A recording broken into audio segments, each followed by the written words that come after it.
I'm going to get straight to it. If you're thinking about booking a yacht club cabin on MSC Cruise, I have one piece of advice for you. Don't book it until you watch this video. I've done all the heavy lifting for you. I've sailed on the yacht club on every single class of ship that has it. I've got my notes, I've got my data, and I've got a few stories to tell. I've been seeing all these videos lately with people raving about the yacht club on the new MSC World America.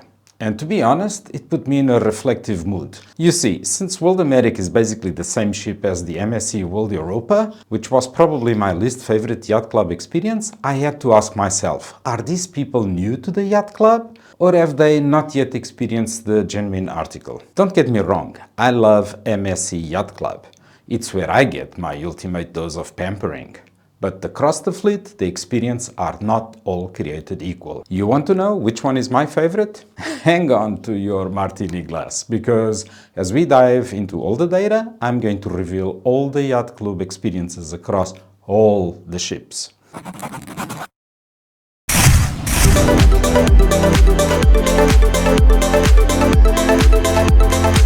So, where does a good story start? At the beginning, of course. For the MSC Yacht Club, that's with the MSC Fantasia, the first ship of her class and the first to introduce this magnificent concept. Before this, MSC was all about those classic smaller ships, but with the world moving towards bigger mega ships, MSC did something brilliant. They said, let's give them the whole shebang. All the entertainment, all the dining, all the showgirls, but let's also give them a private, quiet, luxurious room. And with the Yacht Club on the Fantasia, they did just that. It was an instant hit. I mean, who wouldn't want to enjoy a massive Broadway-style show and then retreat to a private, luxurious cocoon? Now, this class, which includes the Fantasia, Splendida, Divina, and Preziosa, has some interesting quirks. While most of the Yacht Club is at the very front of the ship, the exclusive restaurant is at the back. This means for dinner, either you enjoy a stroll on deck 15, which is lovely on a warm night, or if it's raining, you have to do the Yacht Club shuffle down to deck 7, walk to the back, and go back up. Your butler, who is your new best friend on board, will always be there to escort you. And speaking of butlers, one of the lifts in the main lobby gives priority access to the Yacht Club guests. Just swipe your key card and watch the envious frowns from the other passengers. It's all part of the fun. Another part we spent quite a bit of time in warm climates is on deck 18, where we have the pool, jacuzzi, bar, grill and buffet restaurant. And multiple lounges and stretchers for sunbathing. No towel fights over these. My favorite little detail, however, is the private internal elevator for the Yacht Club guests only. It serves the Yacht Club area and deck 14, which houses the spa. This is my kind of luxury. You can just walk out of your cabin in your robe, get on the elevator, and be at the spa's thermal area. No need to parade through the public decks. It's the small things that count, ladies and gentlemen. But beware, there are a few suites on cabin 12. These are awesome, with bedroom and living room separation, but are outside the Yacht Club bubble, which can give you a feeling of isolation or being left out of the Yacht Club. Otherwise, besides the restaurant, the theater and the specialty dining will probably be the only times you want to go out of the Yacht Club bubble. There is only one specialty restaurant on the Fantasia class, so you will do it once during the sailing and be done with it. And let me just say, the theater on these ships is simply massive. It's a proper Broadway venue. And your reserved Yacht Club seats are on the balcony on deck 7. The best seats in the house. Your butler will even operate a lift for you at showtime, making for a truly grand entrance. The last two ships, Divina and Preziosa, are slightly bigger than their sisters, but actually have two fewer Yacht Club cabins.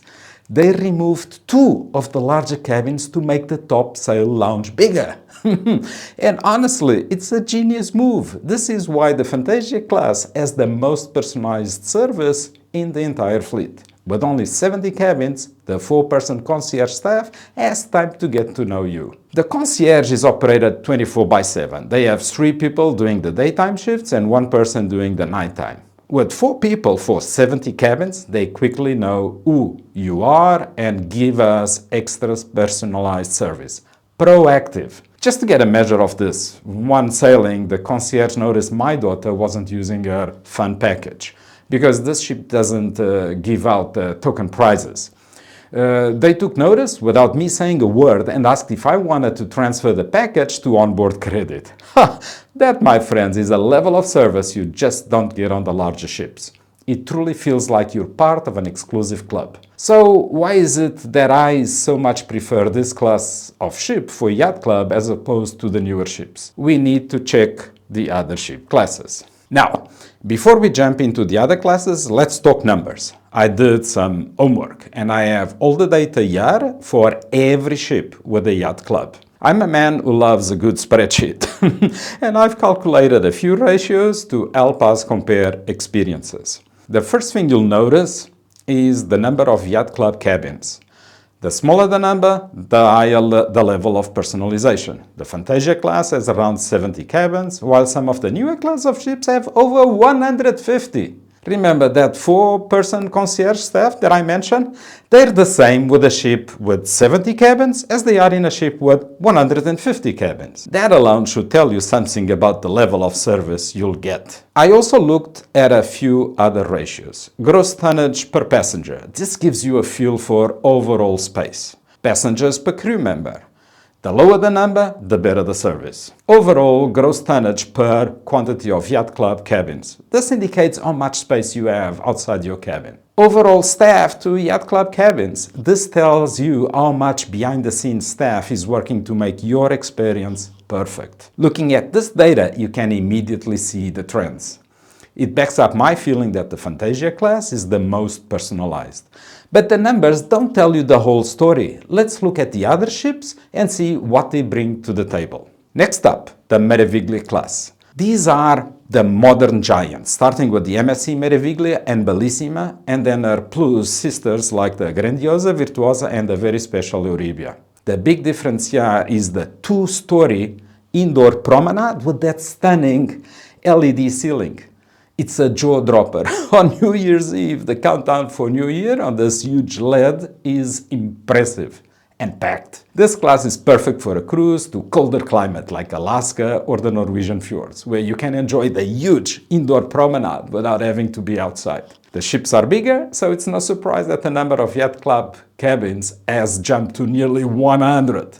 Now, here's where we get into the trade-offs. The overall space on these ships is more compact. The Fantasia class has about 35 gross tons per passenger, while the Meraviglia class only has 30. You feel it on sea days. It's more crowded. And well, on New Year's countdown, I believe everyone is here. But the yacht club itself has some great improvements. The restaurant has been moved into the yacht club bubble, so no longer there is walks for dinner. And thus, the Plus class has even an extra I'll tell you in a minute. This class also introduced the amazing duplex suites. They are stunning, but just like one of the cabins on the Fantasia class, they are outside the main yacht club bubble. It's a small price to pay for the extra space and the private jacuzzi and dining table in your room. The Meraviglia class enhanced the overall ship experience, not just for the yacht club, by having new multiple specialty restaurants. The Fantasia class only offered one. The Meraviglia class has a high ratio of passengers to crew, so you'll feel the crew less attentive to your needs. They will have to run around assisting more guests.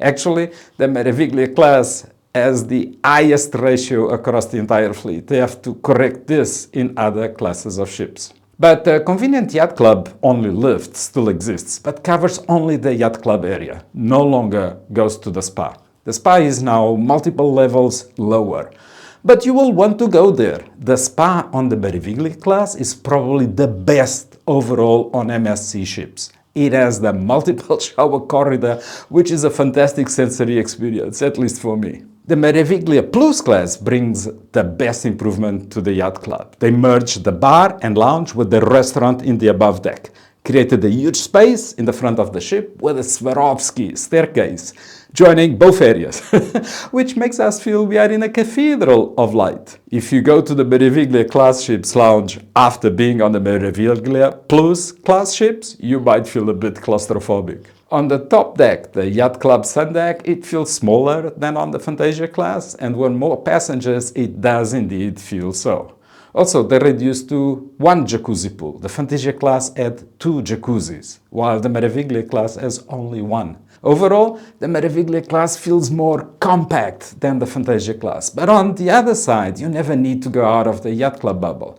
Maybe for the shows or the specialty dining. Yes, and the spa. But for the Yacht Club regulars, they tend to just dwell in the Yacht Club. Now, if the Meraviglia Class is for cold climates, the Seaside Class, Seaside, Seaview, Seashore and Seascape, is all about the sun. The Seaside Class of ships are simply stunning. The trademark here is the multi-level atrium on the back of the ship, which spreads across multiple decks. These ships have a unique design with panoramic promenades and aft pools that make you feel truly connected to the sea. Oh my god. It has multiple specialty restaurants and entertainment venues. As an infinity pool on deck 7, the waterfront boardwalk on deck 8 is simply stunning, allows for a lot of leisure activities and complements fantastically deck 16, which is a great pool and introduced even the aqua park for kids on deck 18. The Yacht Club on this class is awesome. The concierge area is massive, and I love that the public restrooms in the Yacht Club area are proper venues with multiple stalls. It's a small detail, but a gentleman appreciates it. So if people need to come from the restaurant or you have a teenager keeping your private restroom busy, you can do your business. The topside lounge has a huge outdoor terrace at the front of the ship, which is fantastic for enjoying a cigarette and a cocktail with a view. The Yacht Club sun deck on deck 19 has plenty of cabanas, 2 jacuzzi pools in the front of the ship and a pool close to the grill and bar. This offers a great area for relaxation on warm weather.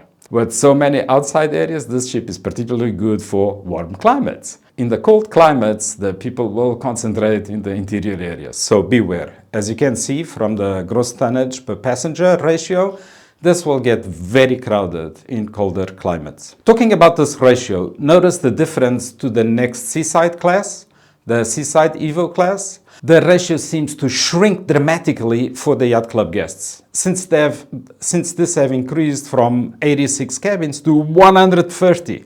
That's 50% more Yacht Club guests.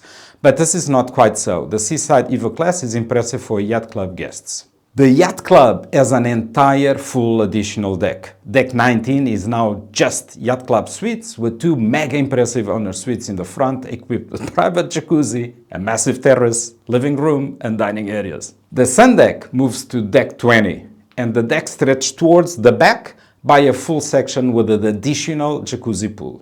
I say additional, but not sure if I would say with just 1 jacuzzi now and an additional small pool in the front resulting from the merge of the 2 jacuzzi pools that are on the Seaside class. I'll let you decide it. So the Seaside Evo is a huge improvement for the Yacht Club experience. From time to time, they might move some Aurea class cabins into the Yacht Club experience. Just beware that those would be on deck 15 or lower. If you see deck 15 or lower, those would be outside the Yacht Club area, but with access to it. For me, this class is for the cruiser who wants luxury, but also wants to feel the sun on their face and the wind on their hair. It's my top recommendation for a cruise in the Caribbean or Mediterranean in the summer. And now for the new kid on the block, the World Class. Starting with the MSC World Europa, this ship is massive and you feel it with over 150 Yacht Club cabins. It has the worst ratio of gross tonnage to Yacht Club guests. The concierge area is tiny, the smallest of any of the Yacht Club ships. So, as you can extrapolate from the numbers, the level of personalized service you have on the other ships does not occur on this one. It feels to be more adequate for people that enjoy self-service. But even so, the sun deck grill, for example, does not offer a buffet, so you can't rely entirely on self-service. It has great food, but it is all menu and waiter driven. The sun deck is also rather small, nothing like the Seaside Evo class. So for Yacht Club guests, it would be adequate for colder climates, I think. Well, yeah, if we stay within the Yacht Club bubble. But paradoxically, For non-yacht club guests, the ratio between outside areas and interior areas is not convenient for colder climates, since the upper deck would be avoided and the back part of deck area as well, the World Promenade, which despite being between two skyscrapers is not really protected from the elements. Also, having so many yacht club guests, these overflow the yacht club restaurant. However, because in the evenings the people tend to go more to the main dining room instead of the buffet at dinner time, part of the generic buffet is converted into a family-style restaurant only for the yacht club guests, with mega large portions to share, like just as if you would get a pot full of pasta for the full family at home. It is an interesting concept that provides a nice complement to the yacht club restaurant. Being more modern does offer, though, magnificent rooms. Besides a fantastic owner suite, it has two fantastic royal suites. The ship has more specialty restaurants than any other ships, even as a secret bar, the speakeasy bar, not included on your drinks package, but a fantastic experience. The brewery on board also provides a good bar with great ambience. It also has a tea dedicated area. This, however, is bad news for the yacht club guests. Because of this area, yacht club does not offer the traditional afternoon tea that we grow fond of on other ships. And thus, we must go to this tea house to have our afternoon tea. The bad news is that it is not included in our yacht club experience. On the other side, for the coffee lovers, there is a great coffee shop on the promenade that offers great varieties of coffee, and those are included in our yacht club drinks package. It's clear that this ship is all about the spectacle. The yacht club is still beautiful, but it feels more like a premium experience than truly a luxurious one. The sun deck is smaller than the other classes, and the grill doesn't have a buffet option, which is a bit of shame. This ship is for the cruiser who wants it all. It's for the person who wants the benefits of premium drink package and a dedicated restaurant, but also wants to access to a theme park worth of entertainment. I'd recommend this for Caribbean island hopping, where you'll be off the ship and exploring most of the time anyway. So there you have it.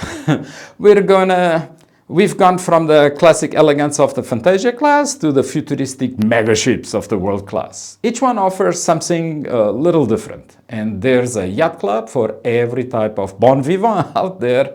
So what's my final recommendation? Fantasia Class for personalized service, no frills, pure relaxation and pampering. Meraviglia Class, preferably the Meraviglia Plus for colder experiences such as Alaska or Norwegian fjords, or Mediterranean in the winter. The Seaside Class, preferably the Seaside Evo for warmer experiences such as the Caribbean, South America, Arabian Peninsula, or Mediterranean in the summer. And the World Class for Caribbean island hopping and those who like novelty. What do you think? Do you have the same opinion or a different recommendation? Drop a comment below. I would love to get your perspective.